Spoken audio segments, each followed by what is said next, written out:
What's up mga idol? Meron po tayong bagong news update para sa inyo mga idol. Meron na tayong paparating na bagong 2024 Honda Click 160. Well, makikita nyo mas maporma na tong ating bagong Click 160. Mas maganda yung graphics niya at yung decals niya. So yan po yung in-improve nila ngayon dito. Ang malaki pong question, ang inaantay po ba natin yung bagong ABS version na ba ito? Or pareho pa rin po ng CBS version with combi braking system. So yan po ang ating inaabangan this month of January. Makikita na po ba natin yung bagong Honda Click 160 or meron na rin tayong bagong kulay, Repsol replica. Napaka-forma niyan, ang ganda.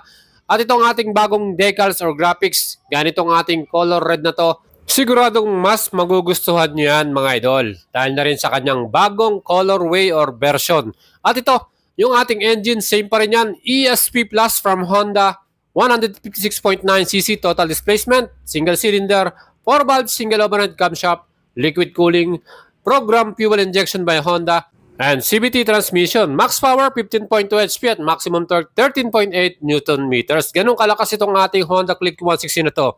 Yung ating chassis, pagdating sa front suspension, Showa brand yan. Yan po ay telescopic forks, ang ating front. At sa likod naman natin, ito po ay naka-single shock absorber, unit swing. Siyempre, Showa brand din to, talagang quality rin po yung ating suspension na yan. At mga idols, ito pa, ang ating pong bagong Honda Click 160 2024 model. Sana naman ilabas din po sa atin yung ating ABS version at yung CBS version. Pero kung ang papalitan lang po nila ay color, ray, or yung kanyang bagong decals, graphics, malamang CBS version pa rin po ang ating magiging 2024 model. With a single disc and single piston caliper, yan po ang ating magiging stopping power with combi braking system. So sa likod, shape pa rin yan. Yan po ay naka-mechanical drum brake. So yan pa rin po magiging stopping power natin para sa ating 2024 model Honda Click 160 mga idol. So titingnan po natin yan at aabangan. Asahan nyo na po mga idols, paglapag niyan sa mga Honda store, gagawin po natin kagad na ng vlog.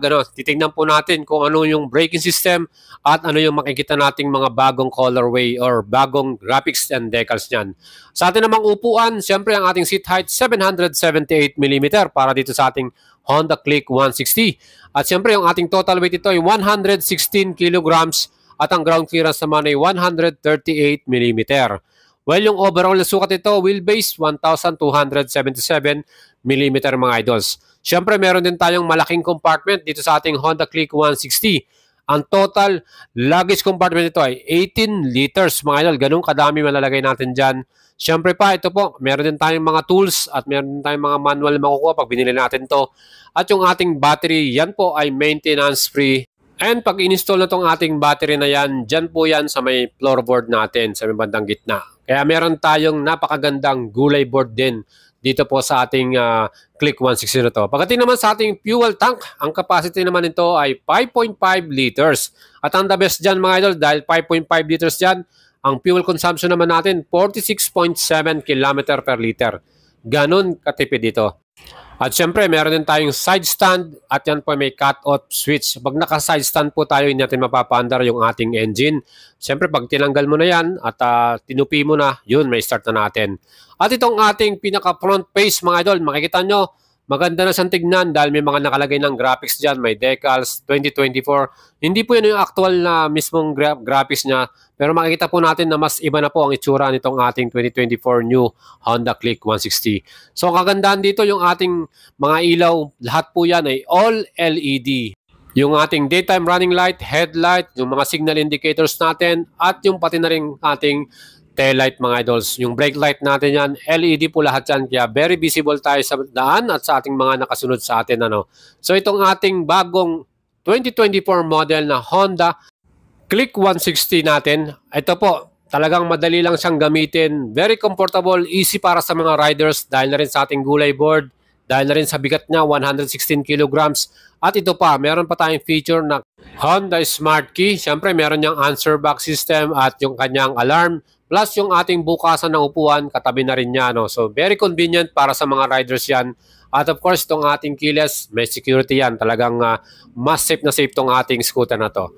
And isa pang magandang features din ito, yung ating small compartment. Meron itong USB type charger para sa ating smartphone. Hindi na tayo malolobat mga idols. So very helpful yan sa mga riders, lalo na yung mga malalayong pinupuntahan at tinatakbo. No? Kaya ito ang ating USB type charger na to. Perfect yan. Hindi na natin kailangan ng socket charger. Hindi na tayo bibili. No? Diretso na. Ita-charge na natin yung ating pinaka-cellphone dyan. Meron pa tayong cover. Pwede nating maprotektahan yung ating smartphone, ilagay natin sa loob yan.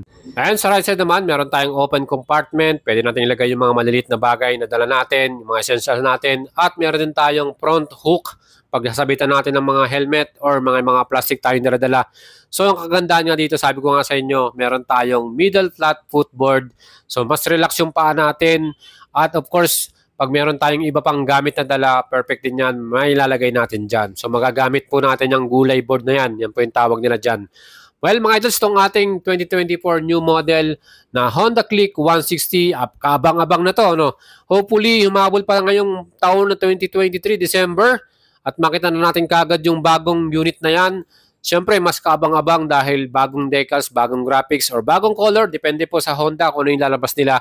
Pero yan po, confirm na to, legit, na meron na tayong bagong model Honda Click 160. And additional features pala mga idols, meron din tayong equipped na spark brake lock para dito sa ating Honda Click 160. Magagamit nyo yan, lalo na kung nagpa-park kayo sa medyo slant na lugar, pataas, no? Siyempre, pag pinart nyo yan, pwedeng matumba yung ating motor. Pero kung naka-park brake lock yan, mas safe po yung ating pagpa-parking dyan. Siyempre, yung ating mga switches and buttons, napakasimple din. Yung busina natin, high and low beam, signal indicator. Meron din tong idling stop and start system. So, mas matipid sa ating gas consumption. Kaya nga umabot ng 46.7 km per liter yung ating mileage para dito sa ating scooter na to. Napakaganda, di ba? And yung ating fully digital instrument panel, andyan na lahat yung ating information. Hopefully, yung ating paparating na bagong model, yun nga ang inaabangan natin. At ang ating presyo po ngayon, updated natin ngayong month of December, 122,900 pesos ang SRP ng ating Honda Click 160 mga idols. Hopefully, ngayong 2024 model, wala naman silang increase na presyo dyan. And nakikita po nating bagong graphics or decals, itong ating color black, meron siyang napakalaking graphics na 160 doon sa gilid, sa side niya. At meron din sa may front side.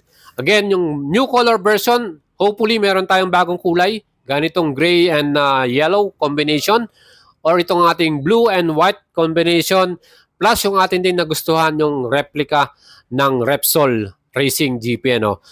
Again, abangan na po natin lahat yan sa mga Honda store located sa inyong lugar o sa inyong place. At yan po ay legit. Meron na tayong bagong model 2024 new Honda Click 160.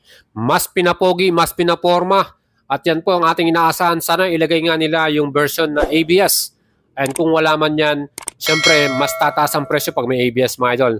CBS version 122,900. Again, kung nagustuhan nyo ang ating video, mag-leave po kayo ng comment.